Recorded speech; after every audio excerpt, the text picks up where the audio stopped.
దేవర కొత్త poster mental లేసింది భయ్య.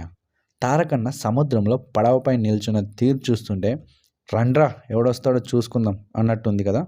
నాకైతే గూస్ బంప్స్ వచ్చాయి. ఈ పోస్టర్తో మూవీ టీం అప్డేట్ కూడా ఇచ్చింది. ఈ నెల 8న గ్లిమ్స్ రిలీజ్ చేస్తున్నట్టు చెప్పింది. పోస్టర్లోనే ఎన్టీఆర్ అన్నను ఇలా చూపించారంటే గ్లిమ్స్లో శివ గారు ఇంకెలా చూపిస్తారో. నేనైతే గ్లిమ్స్ కోసం వెరీ ఎక్సైటింగ్గా ఉన్నా. ఈ పోస్టర్లో నేను ఐడెంటిఫై చేసిన కొన్ని హిడెన్ డీటెయిల్స్ను మీతో షేర్ చేసుకుంటాను.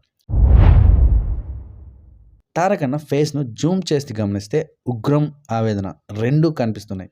యాక్టింగ్లో తారక్ గురించి ఎంత చెప్పినా తక్కువే. ఒకేసారి 2 భావాలే కాదు, నవరసాలు పండించిన నటుడు ఆయన. ఈ పోస్టర్ చూస్తేనే ఎన్టీఆర్ ఈ మూవీలో పర్ఫార్మెన్స్ ఎలా ఇచ్చారో తెలిసిపోతుంది. ఈ ఫోటోలో ఉగ్రం, ఆవేదన రెండూ కనిపిస్తున్నాయంటే ఈ సీన్కు ముందే ఏదో ఇన్సిడెంట్ జరిగి ఉండాలని నా ఒపీనియన్. ఈ మూవీలో సైఫ్ అలీ ఖాన్ విలన్ అని తెలిసిందే. తనకు కావాల్సిన వాళ్ళనో తన కుటుంబాన్నో సైఫ్ అలీ ఖాన్ ఏదో చేసి ఉండాలి. అప్పుడు ఎన్టీఆర్ ఆ ఆవేదనను గుండెల్లో నింపుకొని ఉగ్ర నరసింహుడిగా వెళ్తున్నట్టు అర్థమవుతుంది. ఫస్ట్ రిలీజ్ చేసిన ఈ పోస్టర్లో ఉన్న ఎన్టీఆర్ వేర్వేరు అని నా ఒపీనియన్. దేవరలో ఎన్టీఆర్ డ్యూయల్ రోల్ చేస్తున్న విషయం తెలిసిందే.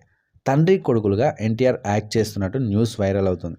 అయితే నాకెందుకో తండ్రి కొడుకులు కాకుండా అన్నదమ్ములు అనిపిస్తుంది. మీకు అలాగే అనిపిస్తే కామెంట్ చేశాను. అలా అనిపించడానికి కారణాలు కూడా చెప్తాను. ఫస్ట్ రిలీజ్ చేసిన ఈ ఫోటోలో ఎన్టీఆర్ వేసుకున్న డ్రెస్, ఈ పోస్టర్లో ఎన్టీఆర్ వేసుకున్న డ్రెస్కు చాలా డిఫరెన్స్ ఉంది. 2 ఫోటోల్లోనూ మెడలో రుద్రాక్ష, చేతికి కడియం అయితే ఉన్నాయి. కానీ ఈ పోస్టర్లో ఎన్టీఆర్ కుడి చేతికి దారం ఉంటే ఈ పోస్టర్లో మాత్రం ఎన్టీఆర్ కుడి చేతికి బ్రేస్లెట్ ఉంది. అలాగే ఈ పోస్టర్లో ఎన్టీఆర్కు చెవిపో ఉండగా ఈ పోస్టర్లో లేదు. మరో రీజన్ ఏంటంటే ఈ స్టోరీ జరుగుతుంది ప్రజెంట్ టైంలో అయితే కాదు. తండ్రి కొడుకుల కాన్సెప్ట్ అయి ఉంటే తండ్రి ఓ టైం లైన్లో ఉండుంటే కొడుకు మరో టైం లైన్లో ఉండాలి. కాబట్టి తండ్రి కొడుకుల కాన్సెప్ట్ అయితే అయి ఉండదని నాకు అనిపిస్తుంది. అయితే ఇది రివెంజ్ డ్రామా స్టోరీ అని టాక్ కూడా ఉంది.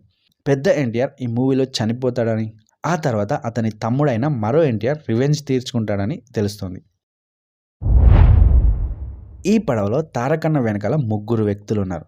మొహాలు కనిపించడం లేదు, కానీ ఇక్కడ ఓ వ్యక్తి లాంతర్ పట్టుకొని ఉన్నాడు. ఇక్కడ వెనకాల ఓ వ్యక్తి, ఇటువైపు ఇంకో వ్యక్తి కూర్చుని ఉన్నారు. వీరిద్దరు అటు ఇటు ఎందుకు కూర్చున్నారో తర్వాత చెప్తాను. ఎన్టీఆర్ ఉన్న పడవ ముందు వస్తుంటే మిగతా పడవలు వెనక వస్తున్నట్టు కనిపిస్తుంది కదా, కానీ ఇది నిజం కాదు. ఎన్టీఆర్ ఉన్న పడవనే వెనకాల ఉంది. ఎలా చెప్తున్నానంటే ఇంతకుముందు వీళ్ళిద్దరి గురించి చెప్పాం కదా, వాళ్ళు కూర్చున్న విధానాన్ని బట్టి చెప్తున్నా. దీన్ని ఎక్స్ప్లెయిన్ చేయడం కంటే ఈ వీడియో చూపిస్తే మీకు క్లియర్గా అర్థమవుతుంది. ఈ పడవను కూడా ఇలాగే నడుపుతున్నారు. ఇక ఈ మూవీ గురించి ఒక ఇంట్రెస్టింగ్ న్యూస్ వచ్చింది.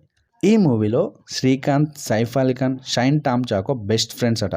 జాన్వీ కపూర్ శ్రీకాంత్ కూతురుగా కనిపిస్తుందట.